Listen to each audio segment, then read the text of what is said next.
இயேசு கிறிஸ்துவின் நாமத்தினாலே விசுவாசம் மினிஸ்ட்ரிஸ் சார்பாக உங்களை அன்போடு வரவேற்கிறோம். இன்று நாம் பார்க்க போகும் நபர் சபை வரலாற்றில் மிகவும் முக்கியமான ஒரு நபராக கருதப்படுபவர். அது மட்டுமல்ல, வேத ஞானம், வேத அறிஞர் என்றும் பலரால் போற்றப்பட்ட ஒரு நபர்தான் புனித அகஸ்டின் என்பவர். இவர் வாழ்க்கை வரலாற்றை சற்று பார்ப்போம். கிபி 354 ஆண்டு நவம்பர் 3 நாள் ஆப்பிரிக்காவில் உள்ள தகாஸ்தே என்ற சிற்றூரில் பிறந்தார் புனித அகஸ்டின். இவருடைய தாய் புனித மோனிகா தேவனிடம் பயபக்தியுள்ளவர். ஆனால் அகஸ்டினோ தன்னுடைய தாயின் சொற்கேளாமல் தீய வழிகளில் சென்றும் தீய நூல்களை படித்தும் பாவ வழியில் நடந்தார். இவர் சிறந்த அறிவாளியாகவும் சொற்பொழிவாற்றல் மிக்கவராகவும் விளங்கினார். ஆனால் நான் எனது அறிவு என்னும் பெருமைக்கு ஆளானார். தாம் ஒரு அறிவாளி என்ற எண்ணம் கொண்ட இவருக்கு இயேசு கிறிஸ்துவின் எளிமையான போதனையும் வேத புத்தகமும் அற்பமாய் காணப்பட்டது. இவருடைய தாயார் தேவனிடம் உபவாசத்தோடும் கண்ணீரோடும் ஜெபம் செய்து வந்தார். இவரிடம் ஒருவித மாறுதலும் காணாமல் போகவே ஆலய குருவை அணுகி தம் மகனுடன் உரையாடி அவரை திருத்துமாறு மன்றாடினார்.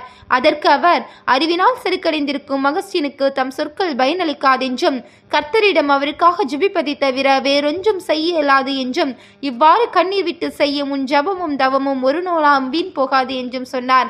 பின்பு ரோமாபுரிக்கு சென்ற அகஸ்டின் நோய்வாய்ப்பட்டு மரண தருவாயில் இருந்தார்.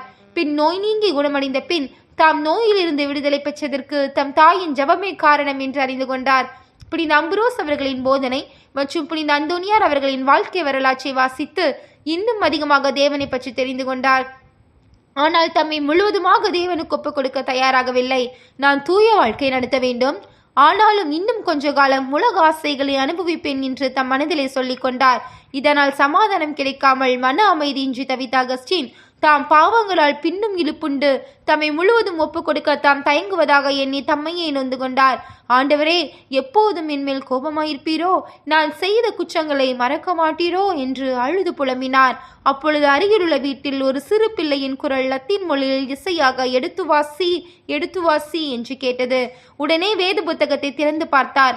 அப்போஸ்தலனாகிய பவுல் எழுதிய ரோமர் புத்தகம் 13 அதிகாரம் 13 வசனத்தில், களியாட்டமும் வெறியும் வேசித்தனமும் காம விகாரமும் வாக்குவாதமும் பொறாமையும் உள்ளவர்களாய் நடவாமல் பகலிலே நடக்கிறவர்களைப் போல் சீராய் நடக்க கடவோம். துர்ரிச்சைகளுக்கு இடமாக உடலை பேணாமல் இருந்து கர்த்தராகிய இயேசு கிறிஸ்துவை தரித்துக் கொள்ளுங்கள் என்றதான வார்த்தை அவருடைய இருதயத்தை தொட்டது. உடனே தன்னுடைய வாழ்வை மாற்றிக்கொண்ட அகஸ்டின் தமது 22வது வயதில் மறுபிறப்படைந்து நமது ஆண்டவருக்கு தம்மை முழுவதுமாக ஒப்புக் கொடுத்தார். கிறிஸ்துவின் பணியில் தம்மை ஈடுபடுத்திக் கொண்டார். கிபி 395 உதவி குருவாக இருந்து பின்பு முழு பொறுப்பையும் ஏற்றுக்கொண்டார். தன் பூர்வீக சொத்துக்கள் அனைத்தையும் ஆலய பராமரிப்புக்காக கொடுத்து விட்டார். இவர் எழுதிய புத்தகங்கள் அநேகம். அவற்றில் முக்கியமான புத்தகம் the confession and the city of God, பாவ அறிக்கை மற்றும் கடவுளின் பட்டணம். கிபி 428 நோய்வாய்ப்பட்டு வியாதி அதிகரித்த போது தம் கண்களுக்கு எதிரே தாவீதின் மனஸ்தாப சங்கீதங்களை பெரிய எழுத்துக்கள் எழுதி தொங்கவிடும்படி செய்து அவற்றை கண்ணீரோடு வாசித்து தியானம் செய்தார். பின்பு உடல் நலம் அதிகமாக கெட்டு தனது 76வது வயதில் தேவனுடைய இளைப்பாறுதலை பிரவேசித்தார். இந்த ஆடியோ வாயிலாக இதை கேட்டுக்கொண்டிருக்கிற நாம் சற்று சிந்தித்து பார்ப்போம். நான் எப்படி இன்றைக்கு என்னுடைய வாழ்க்கை வாழ்ந்து கொண்டிருக்கிறேன்?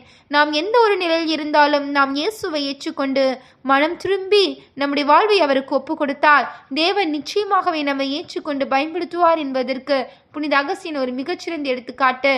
நாமும் புனிதரின் அடிச்சுவடுகளை பின்பற்றுவோம், தேவனுக்கு ஒப்பு கொடுப்போம். ஆமேன்.